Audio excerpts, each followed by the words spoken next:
Chasing Tales, Episode 48, Limits, Pink. Greetings, fellow viewers, and welcome new ones. This week in Chasing Tales, what will they do to Gabriel, and what of the rest of the team? What will Pink give up to stay in Starlight? Let's find out. In the throne room, Gabriel writhes in pain under the torture of the Terrans. Gabriel, who besides Pink and her angels? Gloriana. Jesus. Are you in contact with anyone outside of the system? No. Forgive me. Suddenly, he vanishes with a pop. His only legacy? Singed feathers and black ash, quietly falling to the floor. Now for the rest of the traitors.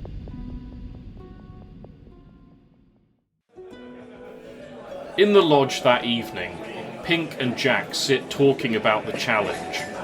Bayard is dutifully close by.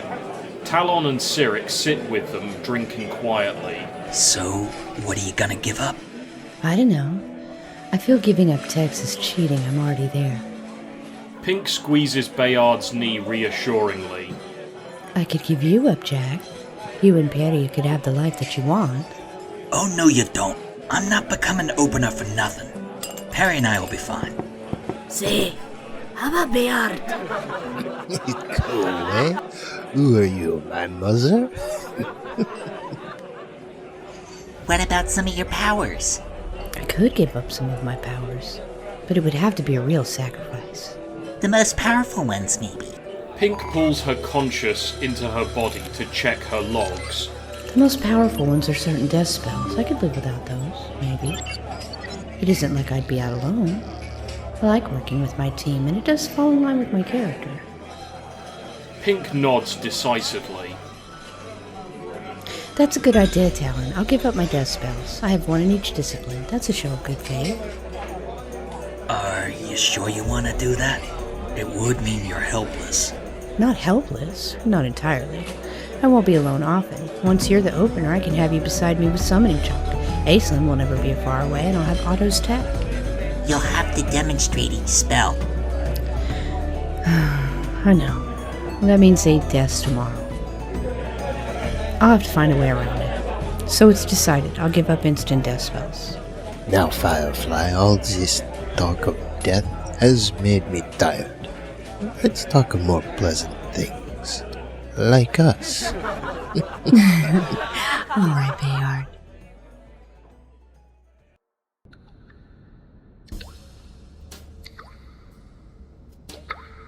In the blackness, there is a slow dripping sound that drums Aislinn into consciousness.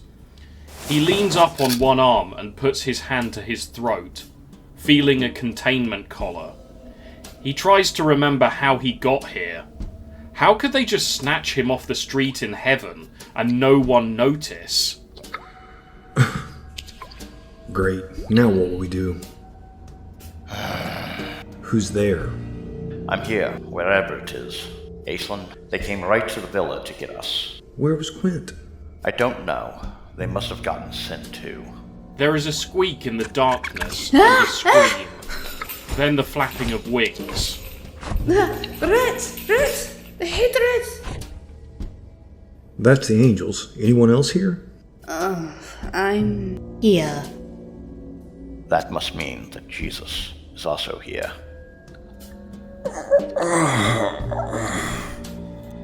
Aislinn shuffles around blindly in the blackness, trying to see what is in reach.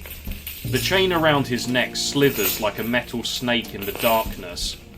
It snaps tight every so often as he gets to its limit. The last move bashes him into the cage door. Ow! I think I'm at the door myself. There is more shuffling, and one at a time they find their doors. Where are we? Prisoners of them, obviously. We are under the throne room. He's imprisoned us because someone tipped him off. Oh, Gabriel. I thought you had him when he came to see you in hell. I was sure of it. They must have forced a confession. How did they catch you, Lucy? Let's just say I was caught in a compromising position. They overpowered me. They almost joined me. None of that is important right now. Right. How do we get out of here? Who says we can get out?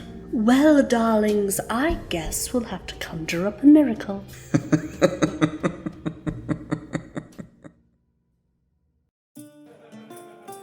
In the lodge, Bayard talks to Jay, while Cyric, Talon, Jack and Pink discuss preparations for the challenge. Alright, there are 8 tests. Drown, Kraken, and Void we can use chip rats. I'll need one with an active camera and a return feed. Desiccate, I could use a piece of fruit for that. Vacant Hourglass, I could use a large seed in a pot of dirt. Soul Shatter, I think we have that covered. Pink looks at Jack in their special language. Jack nods, understanding her. Poisons in the dose will require a living thing.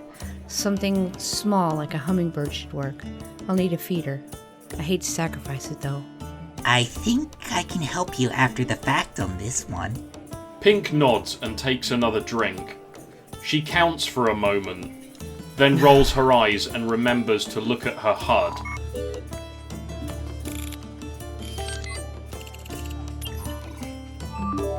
That leaves us with Star Shatter. What does that one do? It makes you a non-person like a ghost. What if we were to find someone who would like a new body? I can see how that might work. But who would volunteer for that switchover? I'll go talk to the elders and see if anyone wants to play a new game. Pink nods. Okay, so that's 3 chip rats, 1 with a camera and a return feed, a seed and a pot of soil, a hummingbird feeder, a hummingbird and a trained hawk, a piece of fruit, a new body for our volunteer, and Brandish. Samia leans in. What do you need a hawk for? You're not going to hurt him, are you? Oh, not at all. I just need someone to fetch the hummingbird and bring it back is all. But the hummingbird...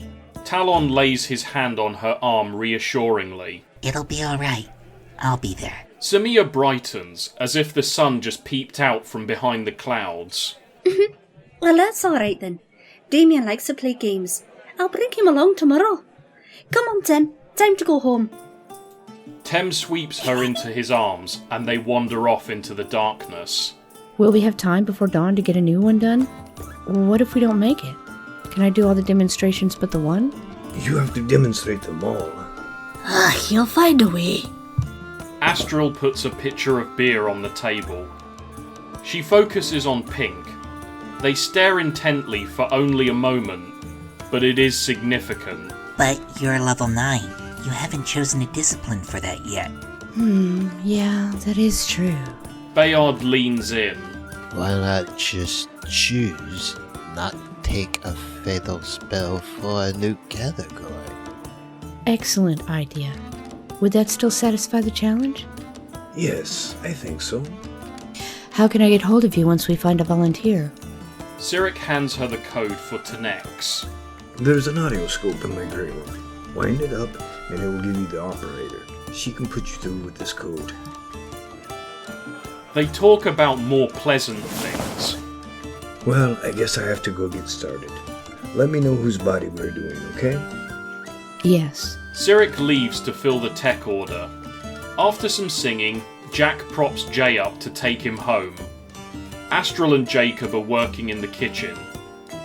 Bayard leans against Pink. He's a bit more drunk now than before. She shrugs him awake. Eh? What? Oh, it's you, my darling. Pink looks at him and sighs sweetly. He slides into her lap and fades out again.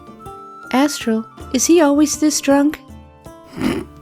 No, sometimes it's worse. Great. Well, you'll be temporary, but you are adorable. Bayard smiles in his sleep. In the kitchen, there is a whispered argument and the sound of pans clattering on the floor. A little more whispering, then silence. After a moment, Jacob comes out. Astral wants me to take Bayard home. I'll be back. He hoists Bayard over his shoulder to carry him out. Pink follows. At the door, Jacob bends low to whisper to her. For your body switching thing, when Astral makes you an offer, take it.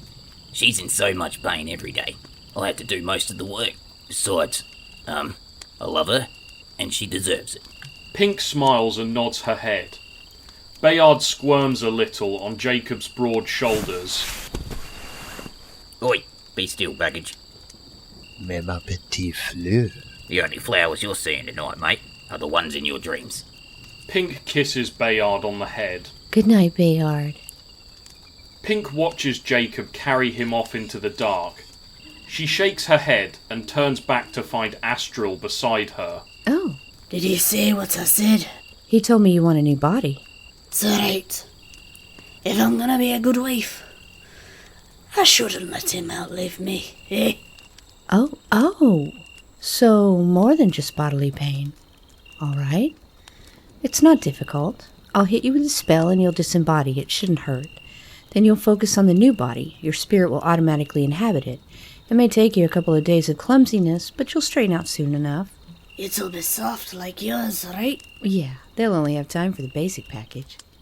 Something in a strong Nordic woman, maybe. And can I be a little taller? Of course. Alright then. Thank you. Thank you.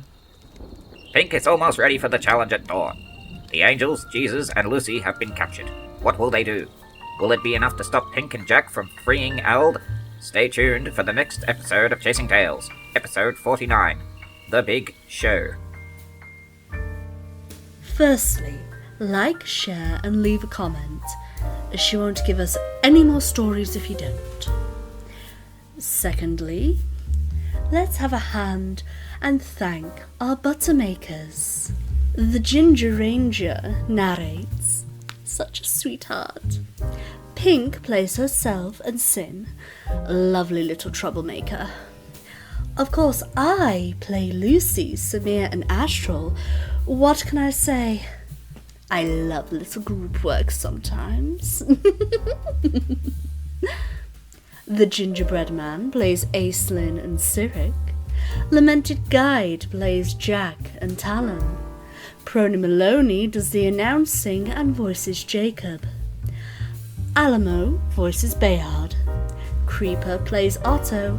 And Steve Dave graces us once more by playing Jesus and the Terrans.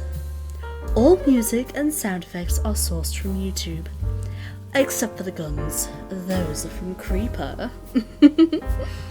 This is an original production written and produced by Pink Salmon. The Gingerbread Man is wasting his time with fish as a story advisor. I do hope you've enjoyed the story so far. If you would like to support the project, you may donate to the link in the description. If you don't, I will send my demons after you. Hurry back now.